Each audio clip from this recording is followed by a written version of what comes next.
할렐루야. 제가 어제는 사랑의 교회 입당 예배를 다녀왔습니다. 제 아는 목사님과 함께 갔는데, 제가 섬겼던 교회여서 이미 잘 알고 있었는 교회인데도 불구하고 3년 가까이 있다 다시 갔는데, 안내하는 분들이 얼마나 친절하게 웃으면서 안내를 하는지, 그 목사님도 함께 가면서 이런 이야기를 했어요. 야, 이런 교회는 좀 우리가 다시 등록해서 다녔으면 좋겠다. 안내하는 사람이 웃으면서 따뜻하게 반겨주니까 그 마음이 감동이 되어서 이런 교회를 좀 다니시고 싶다, 그런 생각이 들었습니다. 저는 저희 근곡교회도 그런 일이 있다고 생각합니다. 몇 분들이 최근 저와 함께 만나면서 제가 신방하는 중에 그런 간증을 하시더라고요. 처음에는 교회를 다니는 게 굉장히 어려웠는데, 최근에는 하나님의 은혜를 주셔서 이제는 예배당에 발을 딛기만 해도 막 가슴이 콩탕콩탕 뛰면서 은혜가 되고, 찬송을 드리면 너무너무 기쁘고 감사하고 가슴이 벅차다고 합니다.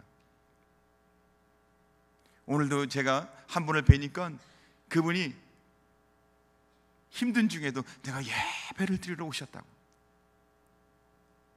사랑하는 성도 여러분, 예배에 이런 감동과 은혜가 있기를 간절히 소원합니다. 저는 감동의 힘에 대해서 새삼스럽게 깨닫습니다.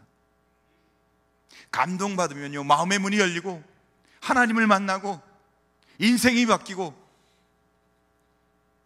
너무너무 기쁘다는 사실을 알게 됐습니다. 근데 아무리 말을 해도 감동받지 않습니다. 그런데요, 지식으로 말로는 사람이 안 바뀌지만 감동받으면, 이 마음에 하나님의 은혜가 임하면 우리가 바뀌는 줄 믿으시 바랍니다. 근데 더 중요한 게 있습니다. 하나님도 감동받으셔야 바뀌신다는 겁니다. 우리가 아무리 하나님을 설득하려고 해도 설득이 될까요? 하나님을 설득시켜 보신 분 계신가요? 하나님이 우리가 뭘 한들 설득이 되겠습니까? 근데 하나님이요, 하나님을 감동케 하면 하나님이 역사하십니다. 하나님이 일하십니다. 은혜를 주십니다. 기적을 주십니다. 오늘 성경은 하나님을 감동시킨 베드로가 나옵니다. 하나님을 감동시킨 사람이 있어요. 베드로예요. 베드로의 삶을 보니까 그가 오순절 성령의 역사를 마가의 다락방에서 받고, 그가 이제 그때부터 어떻게 해요? 이곳저곳 다니면서 복음을 전합니다. 그러다가 요빠라는 곳에 갑니다. 요빠는 예루살렘에서 그렇게 멀지 않은 곳에 있는데, 이 요빠에서 그가 시몬의 집에서 거하며 복음을 전하고 있었습니다. 그가 시몬의 집에서 거하는 중에 기도 생활을 게을리하지 않았습니다. 늘 기도했어요. 시간이 되어 그가 지붕에 올라가 다락방에 가서 그가 기도합니다. 기도하는 중에 그가 환상을 봐요. 하늘에서 보자기가 내려오는데 그 보자기에는 부정한 짐승이 가득 차 있었어요. 근데 하는 음성이 들립니다. 베드로야, 일어나 잡아먹어라. 베드로는 정색을 합니다. 왜? 부정한 음식이었기 때문에. 그럴 수 없습니다. 나는 부정한 음식 먹지 않고 만지지도 않겠습니다. 왜 저한테 이 부정한 음식을 먹으라 하십니까? 근데 음성이 다시 들립니다. 뭐라고요? 하나님이 깨끗게 한 것을 내가 부정하다 하느냐. 그렇게 반복해서 이야기한 있은 후 보자기는 하늘로 다시 올라갑니다. 베드로는 이 꿈이, 이 환상이 무엇인지 잘 몰라 궁금히 생각하고 있었어요. 생각하고 있는 중에 이 요빠로부터 한 50km 정도 떨어져 있는 가이사라에서 사람이 베드로를 찾아왔어요. 근데 주님이 말하셨거든요. 베드로야, 너를 두세 사람이 너를 찾을 것인데 그때 너는 일어나 그 사람들과 함께 가이사라로 가라. 의심 말고 가라. 베드로는 왜 자기가 그 꿈을 꾸었는지 자기를 찾아온 사람들을 보면서 알게 됐어요. 자기를 찾아온 사람들은 이방인이었거든요. 자기가 평소에 이방인들은 만나지도 상종하지도 이야기하지도 식사하지도, 그런데 하나님이 깨끗다 하신 율법에 의해서는 부정한 것이었지만, 그래서 베드로는 어떻게 해요? 그 이방인들의 초청에 순응해서 가이사로 가게 됩니다. 근데 더 놀라운 거는 가이사로 가서 백부장 고넬료 이방인 집에 가서 어떻게 해요? 설교를 하고 그들에게 세례를 베풀고 성령이 그곳에 임하셔서 그들이 성령 충만하여 방언의 은사가 터지고 하나님의 역사가 일어나고 하나님을 찬양하고 이방인이 하나님의 기적이 일어난 것이었습니다. 할렐루야. 우리는 하나님이 감동하면 하나님의 기적과 역사가 일어나는 줄 믿으시길 간절히 소원합니다. 하나님을 어떻게 감동시킬 수 있을까요? 우리가 어떻게 해야 하나님이 감동하겠습니까? 하나님을 감동시키려면 어떻게 해야 할까요? 첫째, 순종하는 자가 하나님을 감동시킵니다. 따라합시다. 순종함으로. 우리가 순종함으로 하나님을 감동시킬 수 있다는 겁니다. 근데 하나님이 감동하면 교회도 바뀌고 가정도 바뀌고 우리 인생도 바뀔 줄 믿으시기 바랍니다. 사도행전 10장 28절을 보니까 베드로가 고넬료를 만나면서 한 말이 있습니다. 이르되 유대인으로서는 이방인과 교제하면 가까이 하는 것이 율법인 줄을 너희가 알거니와 하나님께서 내게 지시하사 아무도 속대하거나 깨끗하다 하지 말라 하시기로. 베드로는 원래 이방인들과 상종하지 않았습니다. 만나지도 않고 교제하지도 않았어요. 그런데 자기가 환상을 꿈꾸고 환상 중에 하나님이 자기에게 하신 말씀, 내가 이방인과 상종하지도 않고 그들을 만나는 것이 위법, 법을 어기는 일인 줄 알지만 하나님이 내게 지시하사 너를 이방인을 만나게 하셨기 때문에 자신이 위법인지도 알지만, 내가 생각하기에 틀린 것이라고 생각했지만, 그러나 하나님의 말씀에 순종하여 하나님이 말씀하셨습니다. 내가 이 사람들을 보내니 아무 의심하지 말고 일어나 그들을 따라가라.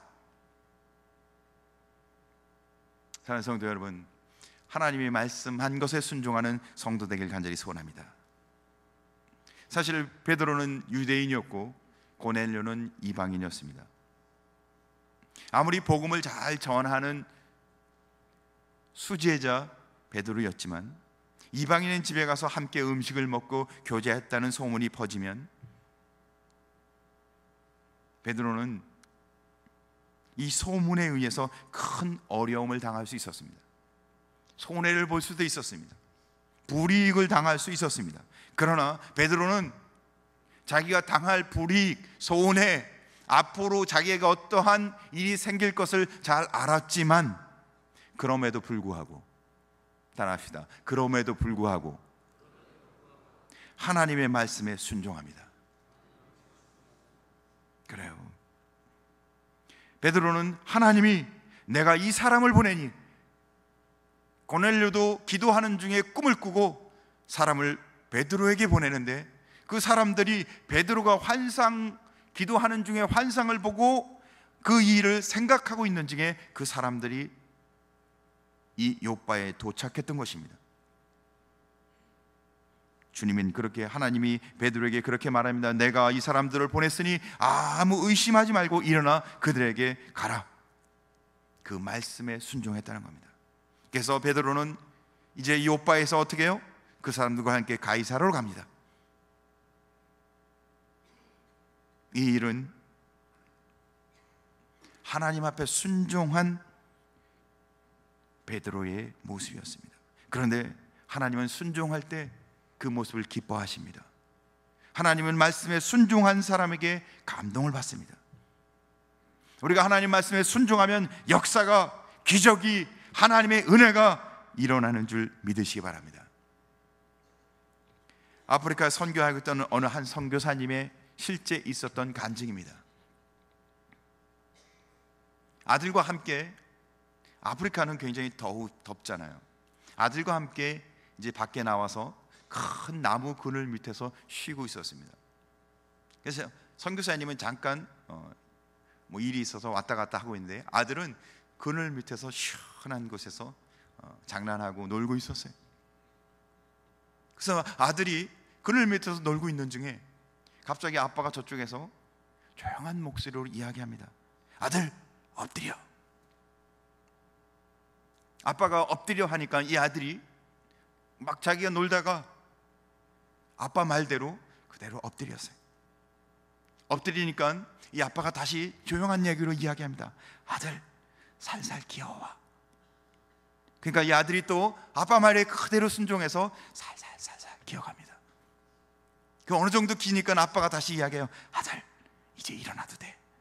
아빠에게 뛰어와. 그러니까 이 아들이 아빠 말 그대로 벌떡 일어나서 아빠에게 탁 뛰어갔어요. 아들은 아빠가 왜 이렇게 행동하는지 잘 몰랐어요. 그렇지만 모르지만 아빠가 시키는 대로 그대로 순종했어요. 그러고는 아빠 품에서 아빠가 나무 있는 쪽을 이렇게 가리키며 아들아, 저기를 한번 봐라. 그리고 나무를 가리켰어요. 그리고 아들과 아빠가 함께 나무를 보니까 그 나무에는 큰 뱀이 위에서 혀를 렐름거리면서 나무에 걸쳐져 있었어요. 아빠는 위험에부터 뱀이 있다는 사실을 이야기하면 아들이 깜짝 놀랄까 봐, 그래서 당황해서 잘못된 행동을 할까 봐 조용히 침착하게 이야기했는데, 아들은 아빠를 신임하고 믿고 아빠의 말대로 그대로 순종했습니다. 사랑하는 성도 여러분, 때로는 이해할 수 없지만, 때로는 왜 그렇게 하나님이 말씀했는지 내가 수용할 수 없지만, 그러나 하나님 말씀대로 순종하는 자는 하나님의 역사를, 하나님의 은혜를 체험하는 은혜가 있을 줄 믿으시기 바랍니다. 하나님 말씀대로 사는 자는 절대로 손해보지 않는다는 거예요. 말씀에 순종할 때는 손해보는 것 같아요. 이해가 되지 않아요. 내 경험과 전혀 달라요. 그러나 그럼에도 불구하고 순종하면 하나님이 역사하신다는 겁니다.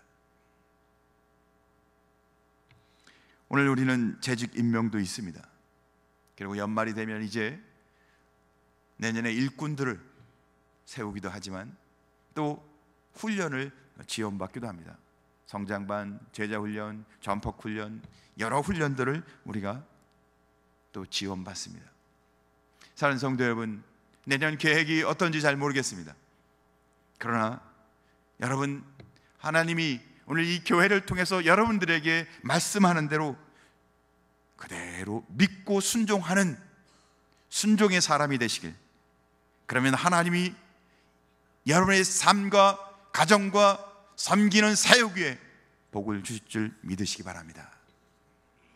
두 번째, 하나님을 감동시키는 사람은 희생함으로 하나님을 감동시킵니다. 따라합시다. 희생함으로. 우리가 희생함으로 하나님을 감동시킬 수 있다는 겁니다. 베드로가 이방인 고넬료 집에 갑니다.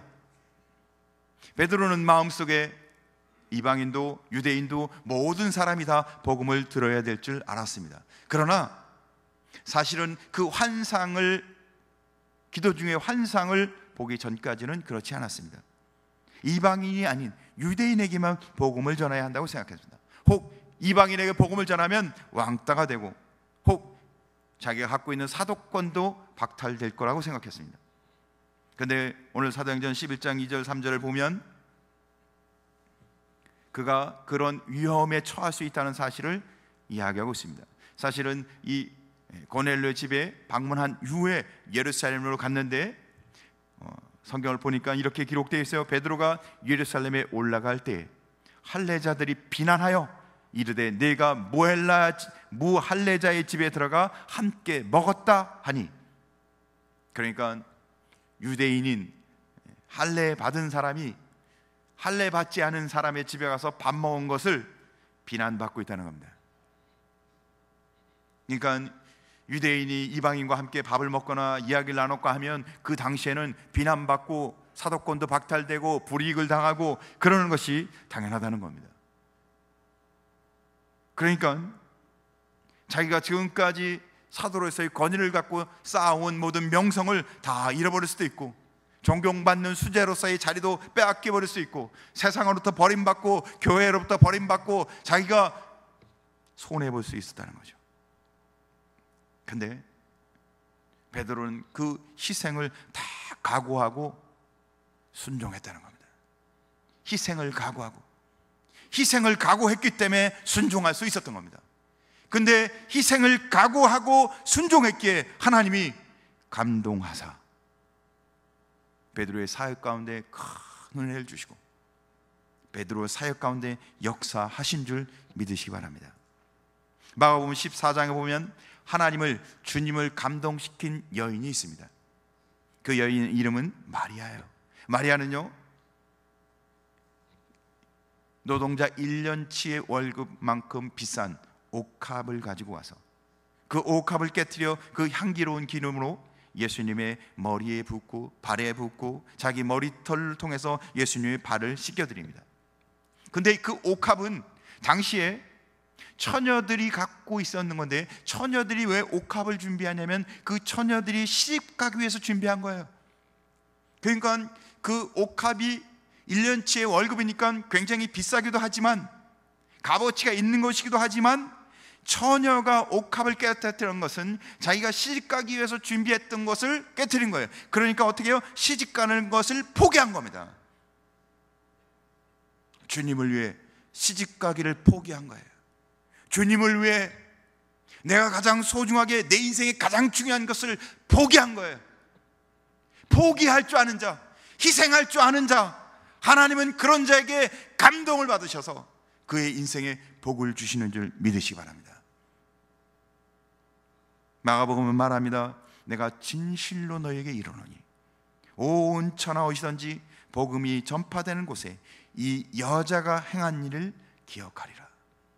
뭘 기억하라고요? 주를 위해서 자기의 가장 소중한 것을 희생한 이 여자의 일을 기억하라는 것이죠. 그게 믿음의 승리하는 삶입니다. 할렐루야. 사랑하는 성도 여러분, 우리의 희생을 보고 하나님은 감동하사 우리에게 은혜 주시는 줄 믿으시기 바랍니다. 미국의 한 호텔 경영인이 있었습니다.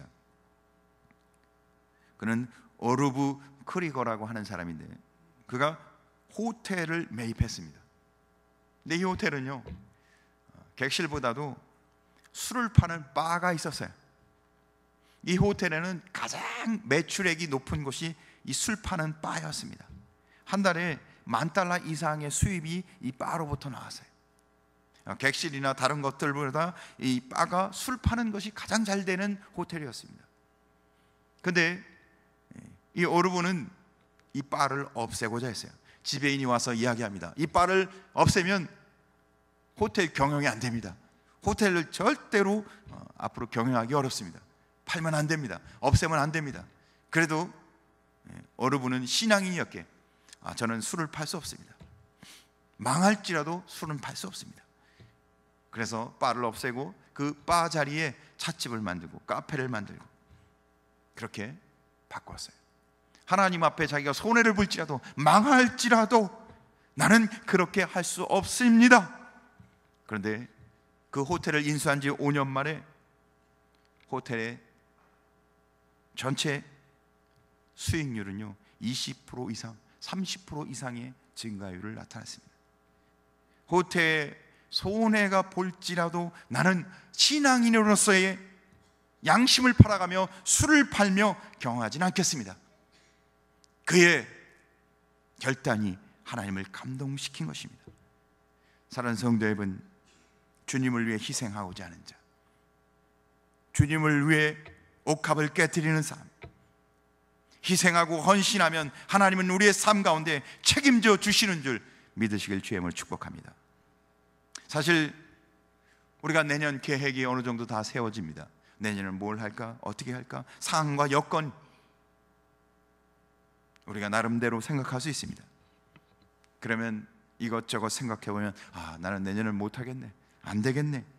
그럼에도 불구하고 내가 희생할 것, 어려움이 있을 것을 생각하고 불구하고 하나님 앞에 순종하면 하나님이 우리를 책임져 주신다는 겁니다. 어떤 분들은 이렇게 이야기합니다. 어떤 분들은 고3 자녀가 있을 때 자기가 더 헌신을 한대요. 우리가 인간적으로 생각하면 고3 자녀가 있으면 수능을 준비하고, 그러니까 더 뒷바라지를 더 많이 하고 시간을 많이 써서 자녀를 위해서 헌신해야 할 때인데, 도리어 그때 주님을 위해서 훈련도 받고 헌신도 하고 주를 위해 살겠다고 사는 사람들이 있다는 겁니다. 사랑하는 성도 여러분, 인생을 거꾸로 사는, 도리어 믿음을 위해, 주를 위해 인생을 거꾸로 사는, 세상 사람이 이해할 수 없는, 도리어 그럼에도 불구하고 주님 앞에 믿음과 신앙으로 헌신하며 순종하는 복된 성도 되시길 간절히 소원합니다. 세 번째로, 믿음으로 사는 자가 하나님을 감동시킵니다. 따라합시다. 믿음으로 삽시다. 오늘 본문 베드로는 유대인뿐만 아니라 이방인에도 복음을 전합니다. 사실 이방인에게 복음을 전하는 건 편한 일은 아니었습니다. 당시에 이방인들은 상종도 하지 않는 사람이었어요. 그런데 어떻게 이방인에게서 복음을 전하겠습니까? 그러나 베드로는 환상을 통해서 하나님이 그 이방인도 사랑하신다는 것을 깨닫게 됩니다. 하나님이 이방인도 사랑한다는 것을. 그래서 그는 기꺼이 이방인 고넬료의 집으로 갑니다. 그리고 그곳에 가서 십자가의 복음을, 구원의 복음을 전합니다. 그는 믿음으로 행한 것이었습니다. 그가 믿음으로 행할 때 하나님은 그의 믿음으로 행한 그의 행동에 대해서 하나님 복 주십니다. 우리가 생각하고 우리가 경험하고 우리가 그동안 이성적으로 알고 있는 대로 행동하는 것이 아니라 신앙은 믿음으로 행동하는 것입니다. 그래서 히브리서 11장 6절은 말합니다. 믿음이 없이는 하나님을 기쁘시게 못하나니. 믿음이 없이는 하나님을 기쁘시게 못하고 믿음이 없이는 하나님을 감동시킬 수 없다는 겁니다. 믿고 행동할 때 순종하고 희생할 때 있다는 겁니다. 그러니까 순종하고 희생하는 건 믿음의 표현인 거예요. 순종하는 자는 믿음의 표현을 하고 있는 겁니다. 순종하지 못하는 건 내가 믿음의 표현을 거부하는 겁니다. 사랑하는 성도 여러분, 믿음으로 순종하고 믿음으로 헌신하는, 하나님을 감동시키는 복된 성도 되시길 주의 이름으로 축복합니다. 마태복음 8장 보면 자기 하인을 위해 예수님께 나온 한 백부장의 이야기가 나옵니다. 주님께 간청하여 자기 집 하인을 고쳐달라고 하인을 고쳐달라고 요청합니다. 예수님이 그 하인을 고치기 위해 백부장의 집으로 온다는 사실을 그가 듣게 됩니다. 그래서 백부장은 이야기합니다. 주님, 내 집에 들어오심을 내가 감당치 못하겠나이다. 다만 말씀만 하시면 우리 집 하인이 낫겠습니다. 내가 내 수하에게도 명령하면 그가 가라면 가고 오고 오면 옵니다. 그냥 내 정도로 이렇게 하라 하면 그대로 될 줄 믿습니다. 예수님은 그렇게 말하는 백부장의 믿음을 듣고 깜짝 놀라고 감동 입으셨습니다. 그래서 예수님이 이렇게 말합니다. 예수님께서 들으시고 놀랍게 여겨 따르는 자들에게 이르시되 내가 진실로 진실로 이르니 이스라엘 중에 아무에게도 이만한 믿음을 보지 못하였노라. 뭘 보지 못하였다고요? 이만한 믿음을 보지 못하였노라. 사랑하는 성도 여러분, 우리가 믿음으로 사는 복된 성도 되시길 간절히 소원합니다. 성도는 믿음으로 살아야 합니다. 믿음으로 살 때 하나님이 감동하시며 하나님의 은혜가 임하며 하나님의 역사가 일어나는 줄 믿으시기 바랍니다. 하나님을 감동시키면 우리 인생이 바뀝니다. 하나님을 감동시키기 위한 첫째, 순종하는 겁니다. 내가 이해가 되든 이해가 되지 않든. 두 번째, 희생하는 겁니다. 손해가 많든 내가 불이익은 당하든 하나님 말씀에 내가 순종해서 그 일을 감당하는 겁니다. 세 번째, 믿음으로 사는 것입니다. 사랑하는 성도 여러분, 순종함으로, 희생함으로, 믿음으로 주님을 감동시키는 복된 성도 되길 간절히 소원합니다. 마지막으로 한 가지 이야기를 하고 말씀을 마치고자 합니다. 세계에서 아주 유명한 한 회사가 있었습니다. 이 회사에서 직원을 채용하기에 문제를 하나 냈습니다. 지원자가 200명이었습니다. 사람들이 지원자 200명이 있는데 문제를 냅니다. 문제는 눈보라가 치는, 눈보라가 거세게 몰아치는 어느 날 당신이 차를 몰고 가는데 버스 정류장 지나가게 됐습니다. 근데 그 버스 정류장을 지나가게 되는데 그 버스 정류장에는 3명이 서 있었습니다. 버스도 별로 다니지 않는 한적한 시간이었습니다. 근데 버스를 기다리고 있는데 첫 번째 사람은 병세가, 아주 지금 굉장히 병세가 심각한 노인이 힘들게 서 있었습니다. 또 한 명은 전에 내 생명을 구해준 의사가 그 옆에 서 있었습니다. 세 번째는 내가 평소에 사모해서 내가 결혼하고 싶어 있는, 정말 사모하는 한 여자가 서 있었습니다. 그러니까 3명이 서 있는데 첫째는 지금 막 굉장히 위독한 상태로 막 힘들게 있는 노인, 그리고 예전에 내가 생명의 은혜를 입었던 의사, 세 번째로는 내가 정말 앞으로 결혼하고 싶은 아주 그 사모하는 여자, 그리고 지원자들에게 각자 한 명씩 나와서 자기가 지금 이 버스 정류장에서 차를 타고 가다가, 자기 차를 타고 가다가 누구를 태울지, 어떻게 행동할지를 각자 말하라고 했습니다. 여러분은 어떻게 하시겠습니까? 누굴 태우고 싶으세요? 지사님 누굴 태우고 싶으세요? 우리 장님은 누굴 태우고 싶으세요? 우리 권사님 누구 태우고 싶으세요? 근데 200명 중에 딱 한 명이 합격을 했습니다. 그의 대답은 이렇게 대답을 했습니다. 저는 차에서 내려 자동차 키를 의사에게 주고 이 노인을 태워 빨리 병원을 가시고 치료해 주라고 이야기한 다음 나는 내가 사랑하는, 내가 평소에 그리던 그 여인과 함께 버스를 기다리며 그 자리에 남아 있겠습니다. 굉장히 좀 감동적이지 않으신가요? 이 멋진 대답을 한 친구만 그 회사에 합격을 했다고 합니다. 우리는 생각을 잘 바꾸지 않습니다. 차에서 내려야 하라는 이야기입니다. 우리 인생에서 생각을 바꿔야 한다는 거죠. 잘못된 생각을 바꿔야 한다는 거죠. 내가 쥐고 있는 걸 놓아야만 하나님이 축복하신다는 겁니다. 우리가 순종하고 헌신하고 믿음으로 살려면 내가 쥐고 있는 것을 손을 놓지 않으면 절대 우리 인생 바뀌지 않고 하나님을 감동시킬 수도 없고 하나님의 은혜가 절대로 임하지 않는다는 거예요. 내가 쥐고, 내 손에 쥐고 있는 것을 꼭 쥐고서는 우리가 주의 일 감당할 수 없다는 겁니다. 우리는 너무 바쁘게 살다 보면 때로는 내가 무엇을 위해 사는지 모를 때가 너무 많습니다. 우리가 너무 분주한 삶을 살다 보니까 내가 무엇을 위해, 누구를 위해 사는지 모를 때가 너무 많이 있습니다.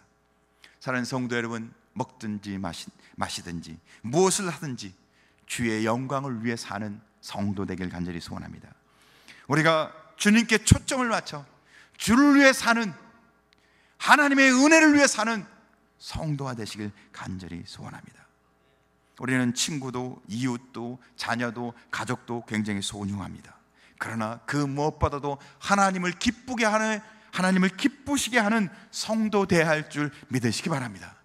우리 주변의 부모님도, 또 우리 주변의 선생님도, 은사도, 좋은 사람도 우리에게 굉장히 중요합니다. 하지만 우리는 그 무엇보다도 하나님을 감동시키는 성도 되시길 주님의 이름으로 축복합니다.